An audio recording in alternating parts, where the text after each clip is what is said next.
শ্রীপুরে পৌর ৭-৮-৯ নং ওয়ার্ড বিএনপির কর্মী সমাবেশ অনুষ্ঠিত হয়েছে। উসমানগঞ্জ শ্রীপুর গাজীপুর প্রতিনিধির ভিডিও চিত্রে বিস্তারিত। গাজীপুরের শ্রীপুরে বাংলাদেশ জাতীয়তাবাদী দল বিএনপির শ্রীপুর পৌর ৭-৮-৯ নং ওয়ার্ড বিএনপির কর্মী সমাবেশ অনুষ্ঠিত হয়েছে।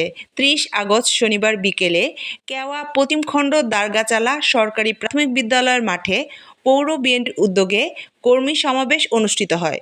অনুষ্ঠানের সভাপতি পৌর বিএনপির আহ্বায়ক আলহাজ মোহাম্মদ হুমায়ুন কবির সরকার, পৌর বিএনপির সদস্য সচিব মোহাম্মদ বিল্লাল হোসেন ব্যাপারী ও সিনিয়র যুগ্ম আহ্বায়ক আনোয়ার হোসেন ব্যাপারীর যৌথ সঞ্চালনায় অনুষ্ঠানের প্রধান অতিথি হিসেবে উপস্থিত ছিলেন গাজীপুর জেলা বিএনপির ১ নং যুগ্ম আহ্বায়ক অধ্যাপক ডক্টর রফিকুল ইসলাম বাচ্চু, উপজেলা বিএনপির আহ্বায়ক আব্দুল মোতালেব, সদস্য সচিব খায়রুল কবির আজাদ মণ্ডল, মোসলে উদ্দিন মৃধা, পৌর বিএনপির যুগ্ম আহ্বায়ক আহসান কবির, পৌর বিএনপির আহ্বায়ক সদস্য মোহাম্মদ খোকন প্রধান, বিল্লাল হোসেন, সাইফুল মোল্লা, টিপু সুলতান, রেজাউল করিম খোকন, শ্রীপুর পৌর বিএনপির সহসাধারণ সম্পাদক আবুল কালাম আজাদ, উপজেলা আহ্বায়ক কমিটির সদস্য শামীম, শ্রীপুর পৌর কৃষক দলের আহ্বায়ক শাহজাহান, সদস্য সচিব রাহাত হোসেন, জুয়েল সাখাওয়াত হোসেন খান, সিনিয়র যুগ্ম আহ্বায়ক শ্রীপুর পৌর স্বেচ্ছাসেবক দল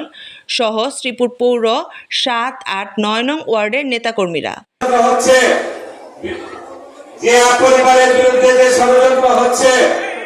দেশের স্বাধীনতা সার্বভৌমত্বের বিরুদ্ধে যে ষড়যন্ত্র হচ্ছে, আগামী দিনে গণতন্ত্রের বিরুদ্ধে, গণতন্ত্র প্রতিষ্ঠার বিরুদ্ধে যে ষড়যন্ত্র হচ্ছে, আপনাদের উপস্থিতি, আপনাদের ঐক্য আজকে সকল ষড়যন্ত্রের জবাব দেবে ইনশাআল্লাহ।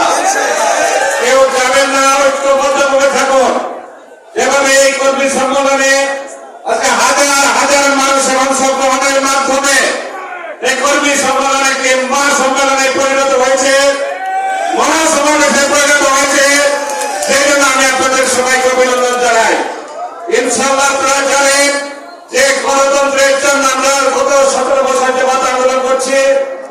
AB news desk report.